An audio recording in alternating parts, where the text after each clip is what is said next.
Hey there, Sharon Horne-Ellstrom here. Welcome to day 80 of our Get Your Goals annual challenge. We're doing one thing every day to get what you want.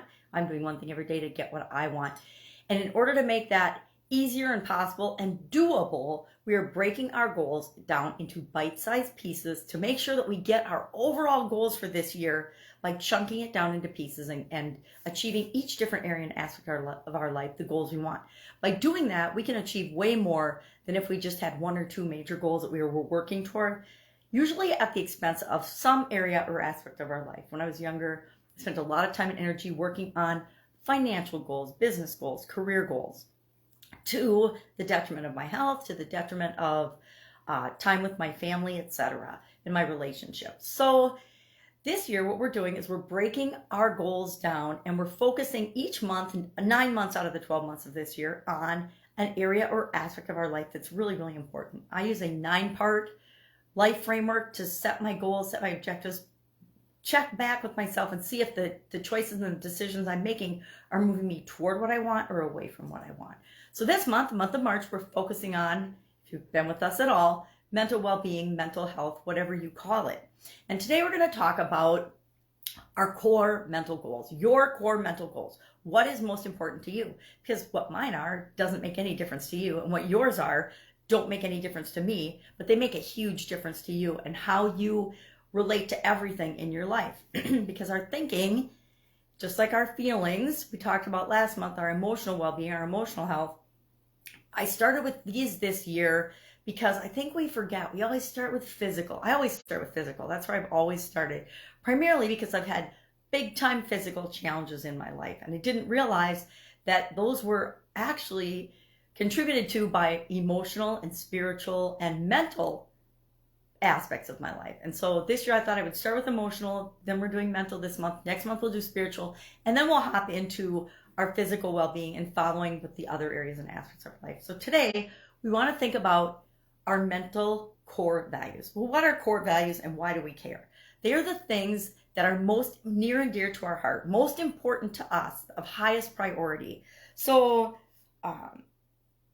they're the principles that guide our thoughts, our beliefs, our feelings, and our actions, right? The things that are critical to us. And I have learned quite a while ago that if I know what my core values are, if I set my priorities and I know what's most important to me, it makes saying yes and no to different things really, really easy. Because as much as we like to think, oh, I have to do this or it's the end of the world, it's absolutely positively not true. There are so many options and so many opportunities and so many different ways for us to look at things.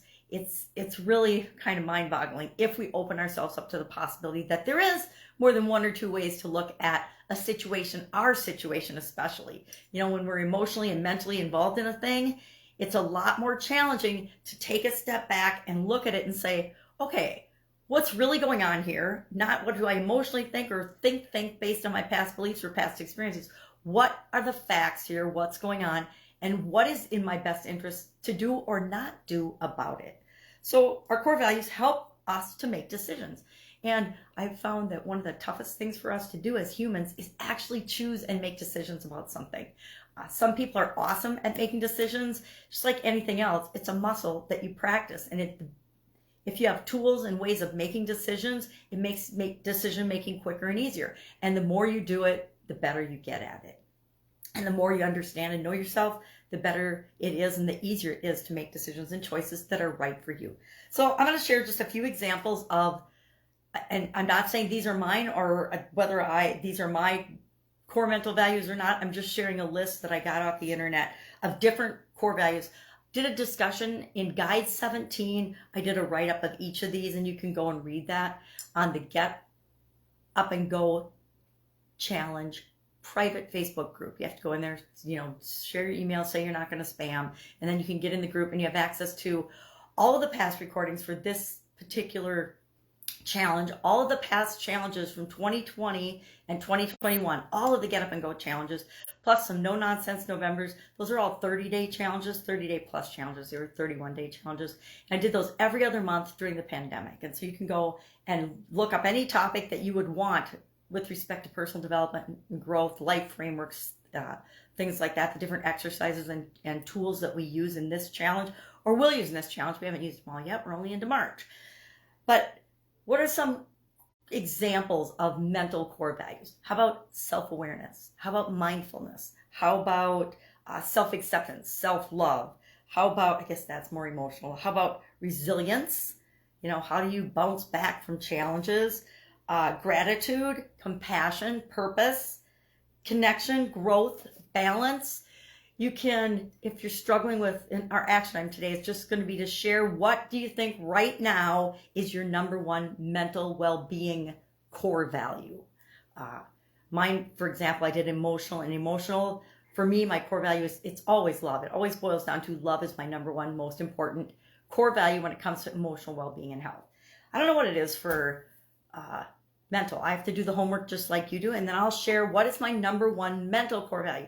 And as we go through this challenge, then all of a sudden we'll have 9 core values, one for each area and aspect of the life framework. And then we can decide, can we combine some of those? Because maybe love comes up in emotional relationships and, I don't know, spiritual. Right? And then we don't have 9 core values we're making our decisions on. We just have a handful. There's, you know, values are as vast as we are as humans. So there could be hundreds, but I say it's just like goals. I cannot personally deal with more than 1 or 2 goals in each of the life framework areas unless they're overlapping, because it just is too much. So that's it. That's our challenge for today. Share in the comments below your number one core mental value that you're going to base your decisions and choices on. You can make a whole list of what your core values are. I have a whole list of what mine are with respect to each area and aspect of my life. And then I just say, okay, well, what is the number one to me right now? And it's just a step. All right, have an awesome day, and I'll, of course, be with you tomorrow.